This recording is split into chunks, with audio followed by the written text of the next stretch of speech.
Hello everyone, I'm Christopher Stowell, the Associate Artistic Director of the National Ballet of Canada. The program you're about to see is made up of 3 works that feel particularly suited to the emotions and circumstances that we find ourselves in. The 3 works were created in different time periods, in different styles, and with very different movement vocabularies. However, they have one common denominator. They seem to all speak to the collective human experience, our need to engage with one another and to find meaning in life. Angel's Atlas and Serenade, at their core, their beating heart is the ensemble work, the dancers coming together and supporting one another and feeling a sense of community. The third work, Soul, was created during the pandemic as a film and speaks more to ideas of yearning and loss. George Balanchine's Serenade is one of the most cherished and iconic works of dance of the 20th century. He created it in 1934, not long after he emigrated to the United States and made New York City his new home. Serenade is a perfect example of George Balanchine's neoclassic style. He was trained in Russia at the Mariinsky Theater in St. Petersburg, and that Russian imperial tradition was always at the core of his work. However, the theatrical trappings, the characters, the narrative, the settings of big ballets like Swan Lake or The Sleeping Beauty, which he performed in his youth, those theatrical trappings are not what interested him most. He found simply pure dance, the power, dynamic, and energy of people moving together to beautiful music to be enough for him. One of the most unforgettable moments in Serenade is the breathtaking tableau as the curtain rises. 17 women in long blue tutus are shielding their eyes from the moonlight, and they are arranged in a unique formation that from some angles can look very organized and others very haphazard. Balanchine said he was inspired by the orange groves of California on his first trip to the West. Serenade is set to Tchaikovsky's Serenade for strings. He chose in this instance to rearrange the order of the movements. The ballet runs sonatina, waltz, Russian dance, and elegy. So instead of ending on a rousing note with a big finale, Balanchine chose to end the ballet on a somber note, an idea of melancholy but hope, possibly death and resurrection.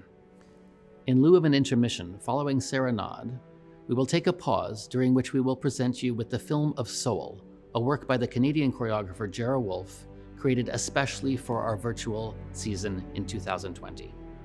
Soul presents us with 2 relationships happening simultaneously. As it was created for film, Jera's idea was to have 2 duets happening at the same time, but have the camera only capture glimpses of each of these relationships as they unfold. So we're always wondering how the relationship is evolving when we're not watching it. This piece was one of the first we created during the pandemic, and social protocols had to be in place. Soul is the first work created for the National Ballet of Canada by Jera Wolfe. Jera is of Métis heritage and has said that Soul was inspired by his great-grandmother, who concealed her heritage from everyone in her life except her husband. At the core of this work is the idea that we never really know the inner workings of the relationship between any 2 people. Angel's Atlas was created for the National Ballet of Canada in 2020 by the celebrated Canadian choreographer Crystal Pite. One of the most striking aspects of this work is the lighting design by Crystal's partner and set designer J. Gower Taylor, who worked in conjunction with the lighting designer Tom Visser.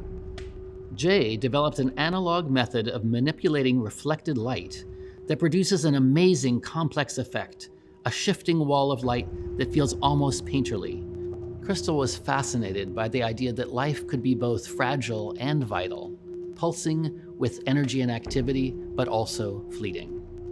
She was inspired by the critic Max Wyman, who felt that dance uniquely could express this duality.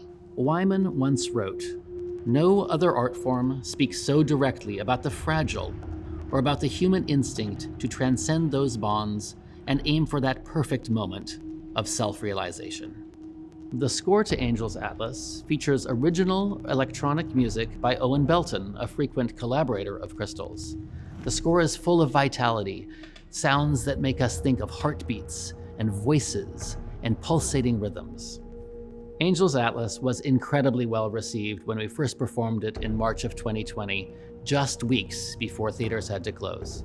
It went on to receive 2 Dora Mavor Moore Awards, one for choreography and one for achievement in design. We are delighted to be welcoming you back to the Four Seasons Center for the Performing Arts.